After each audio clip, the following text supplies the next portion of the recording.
एक बार फिर से स्वागत है आप सभी का आपका अपना यूट्यूब प्लेटफॉर्म सीएम वाला। इस वीडियो के माध्यम से मैं आप सभी के लिए केमिस्ट्री का बहुत ही बढ़िया प्यारा सा लेक्चर लेके आया हूं जो सॉलिड स्टेट पार्ट सेकंड होगा। आज के सेशन में हम लोग डिस्कशन करने वाले हैं classification of crystalline solid. Last session में हम लोग डिस्कस किए थे सॉलिड क्या होती है, सॉलिड की क्या क्या प्रॉपर्टी होती है and classification of solid. Solid matter का ही एक फॉर्म होता है। सॉलिड की प्रॉपर्टी की बात करें जैसे high density, less compressibility, less rate of diffusion and have fixed shape and volume. ये सारी जितनी प्रॉपर्टी होती है हम लोगों ने सिर्फ और सिर्फ एक प्रॉपर्टी के बेसिस पे ये सारी प्रॉपर्टी समझा था जो म्यूचुअल अट्रैक्शन होता है।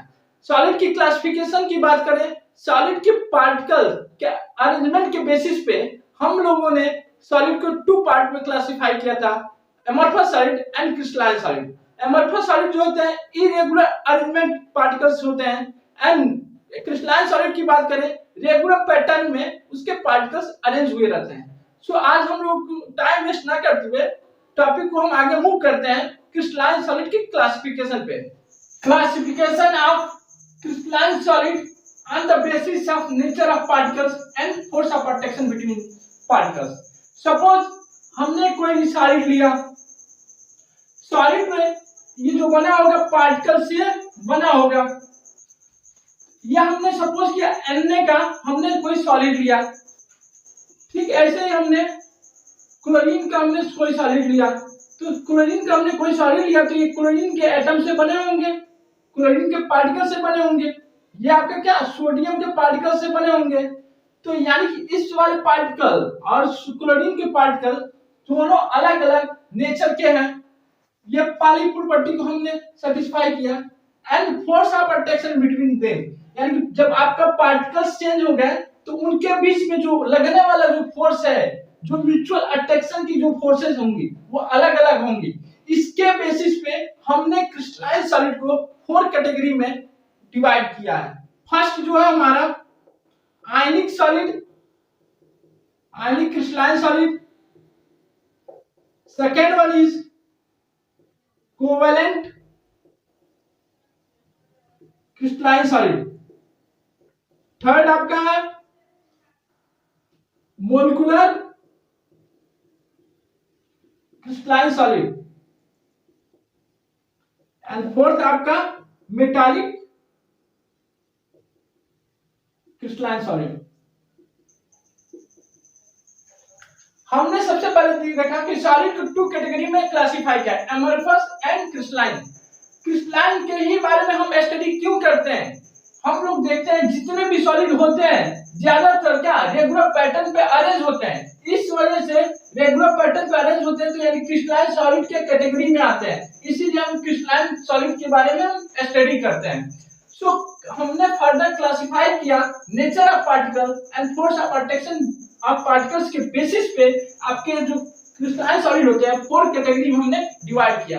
चलिए हम इसकी प्रॉपर्टी के बारे में सीख लेते हैं क्या क्या है। चलिए अब बात करते हैं property of types of crystalline solid.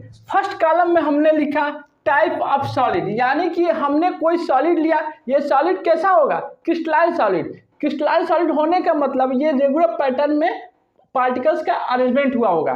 तो यानी कि इस वाले क्रिस्टलाइन सॉलिड को हम कौन सा सॉलिड बोलेंगे? आयनिक बोलेंगे, कोवेलेंट बोलेंगे या मोलिकुलस बोलेंगे।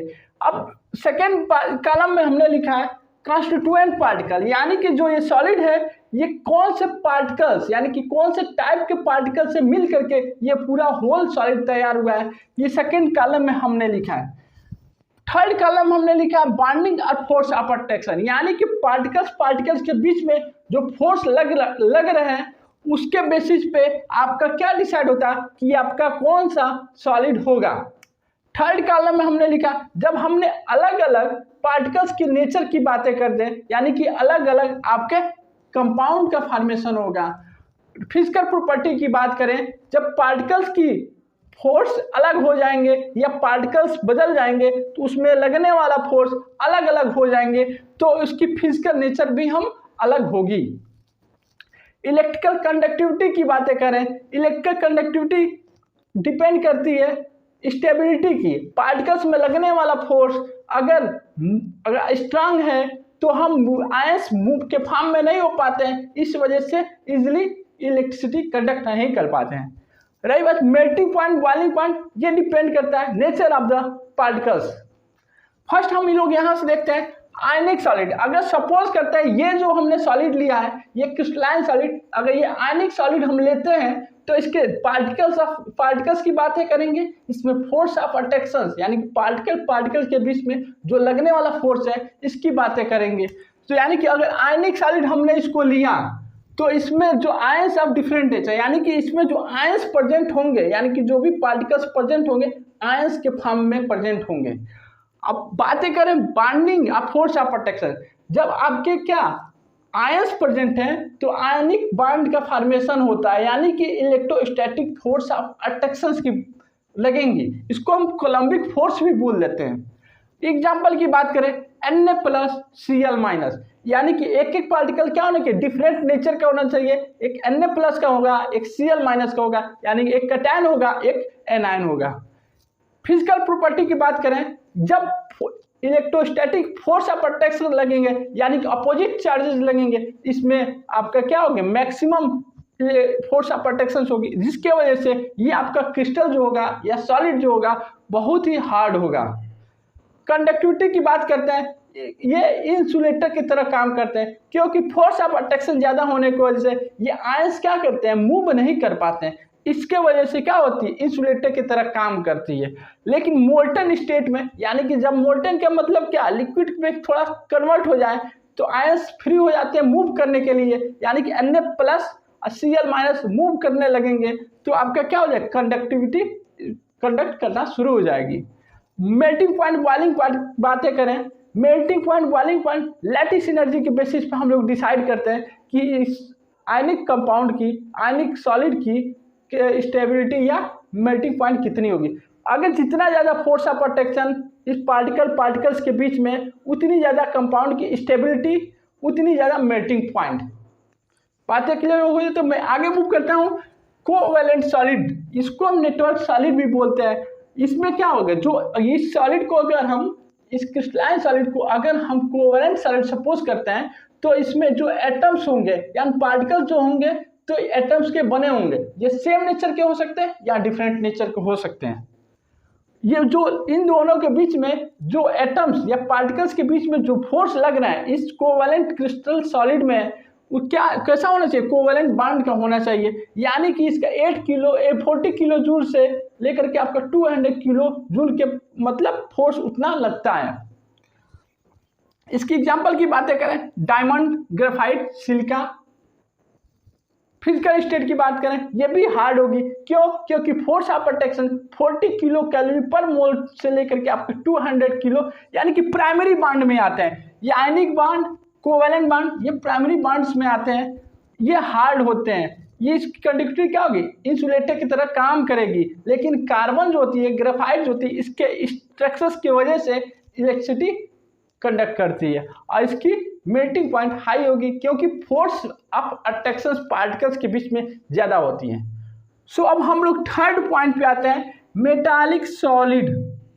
सपोज करते हैं हमने एक सॉलिड सब्सटेंस लिया, ये सॉलिड सब्सटेंस आपका क्रिस्टलाइन होगा, तो इस सॉलिड सब्सटेंस क्रिस्टलाइन ये पार्टिकल्स के बने होंगे, यानी कि हम मेटालिक सॉलिड की बात करें यानी कि जो पार्टिकल्स के बने होंगे वो क्या होने चाहिए, सेम नेचर के एटम के होने चाहिए, यानी कि इसमें जो बॉन्ड लगेगी मेटालिक बॉन्ड होगी, यानी एटम के बीच में जो होंगे मेटालिक बॉन्ड, जिसको हम डेल्टा बॉन्ड भी बोलते हैं। मेटल के बीच में जो बॉन्ड बनती है वो डेल्टा बॉन्ड होती है। ये कोवैलेंट बॉन्ड जो थी, सिग्मा बॉन्ड, पाई बॉन्ड्स होते हैं।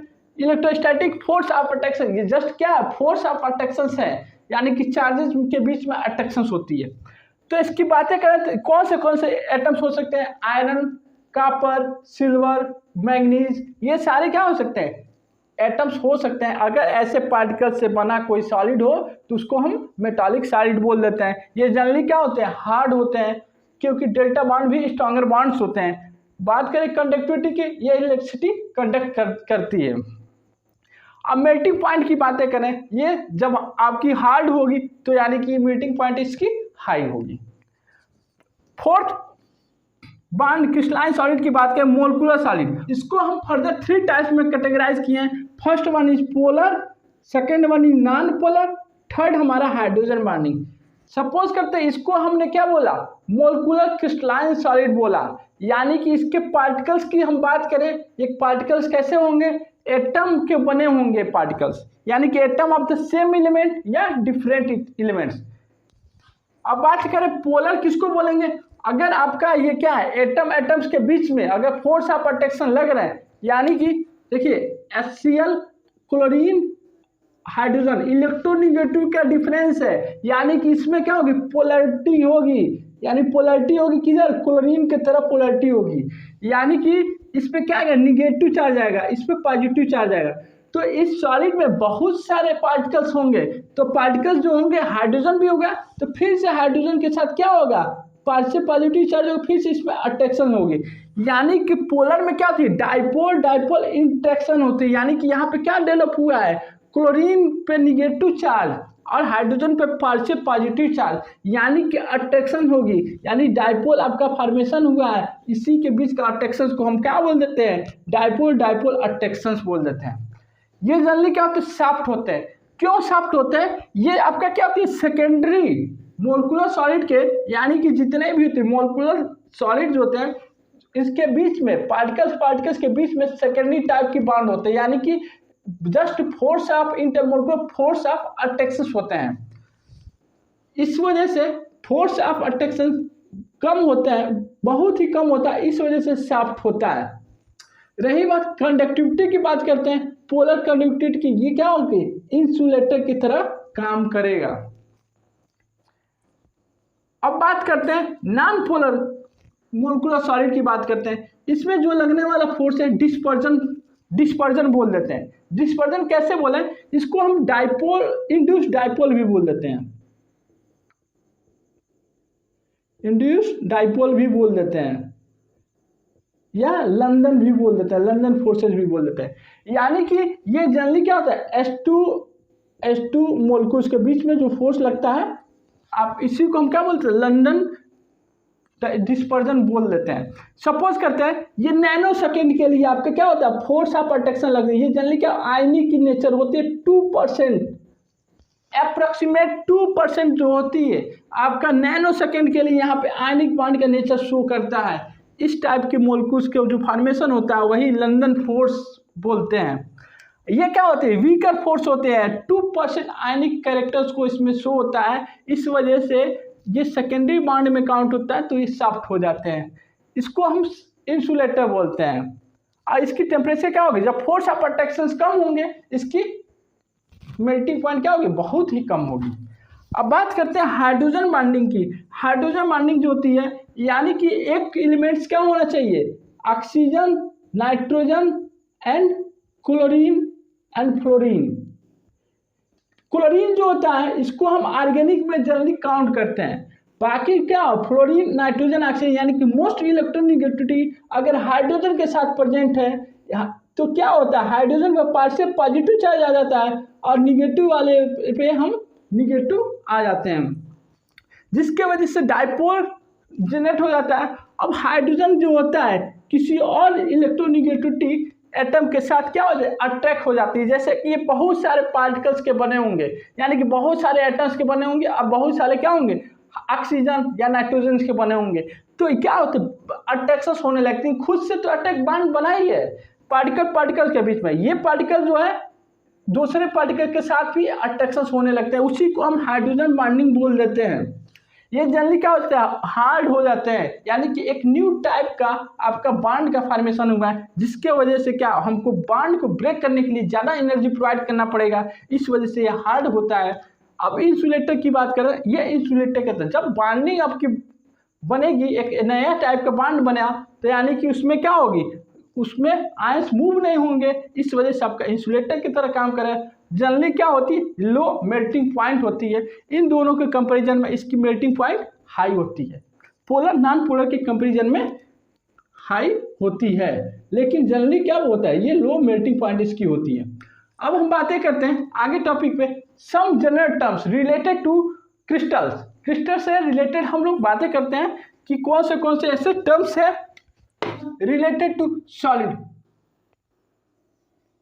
कोई हमने सॉलिड लिया, इस सॉलिड को क्या, अगर सॉलिड क्या होंगे, पार्टिकल्स के बने होंगे,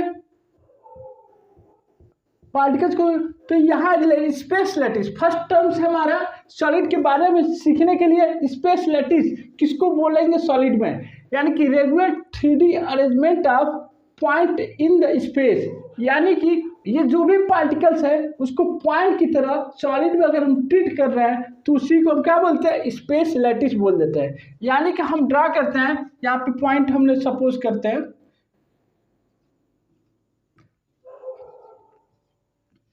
ये एक्स एक्सिस में है, ये वाई एक्सिस में है, आपका ये एक्स एक्सिस में गया, ये वाई एक्सिस में। जेड एक्सिस की बात करें, ये आपका वाई एक्सिस, ये आपका जेड एक्सिस। अगर ये क्या, इसके बाहर, एक प्लेन के बाहर एक प्लेन के पीछे अगर आपका जो पॉइंट्स हम रख दे रहे हैं, यानी कि पॉइंट्स आपके क्या क्या हो सकते हैं, एक पॉइंट यहाँ पे हो सकता है ऐसे, एक पॉइंट ऐसे हो गया, ये आपका स्पेस के बाहर है, प्लेन के बाहर, एक आपका एक प्लेन के पीछे है। तो यानी कि इसी को हम क्या बोलते हैं, 3D में अरेंजमेंट जो पॉइंट होती है उसी को हम स्पेस लैटिस बोल देते हैं। Each point of space lattice is known as lattice point, यानी कि जो भी पॉइंट्स आपके हैं ये, इसको हम क्या बोलते हैं, लैटिस पॉइंट बोल देते हैं। अब देखिए पूरे होल क्रिस्टल में जो पॉइंट का नेचर होगा वो सारे पॉइंट्स की नेचर होंगे। यानी कि हम बोल दें इसकी डिस्टेंस अगर d है, इसकी भी डिस्टेंस d है, तो यानी कि हम सारे जगह क्या होगा, इसकी डिस्टेंस d ही होगी। यानी क्यों, क्योंकि आपके क्या पॉइंट्स आपके सेम हैं। अब बात करते हैं क्रिस्टल लैटिस की। When all the point of space lattice are replaced by atoms, ions, molecules, then the crystal lattice is obtain. यानी कि ये हर एक पॉइंट की जगह पे हम क्या रख दिए, एटम्स को रख दें या आयंस को या मॉलिक्यूल्स को रख देंगे तो आपका हो जाएगा। सपोज करते हैं इस वाले पॉइंट को हम बात करें, इस पॉइंट की हम बात करें, आपका क्या एन हम प्लस हमने रखा, तो यहाँ पे क्या रखेंगे, Cl माइनस, हम आयंस रख रहे हैं, एन प्लस रखा तो Cl माइनस इधर हुआ, एक्स एक्सिस में इधर भी आपका क्या होगा Cl माइनस, वाई एक्सिस में क्या होगा, ये भी Cl माइनस, ये भी Cl माइनस, एक प्लेन के पीछे होगा Cl माइनस, एक आपका प्लेन के बाहर होगा Cl माइनस।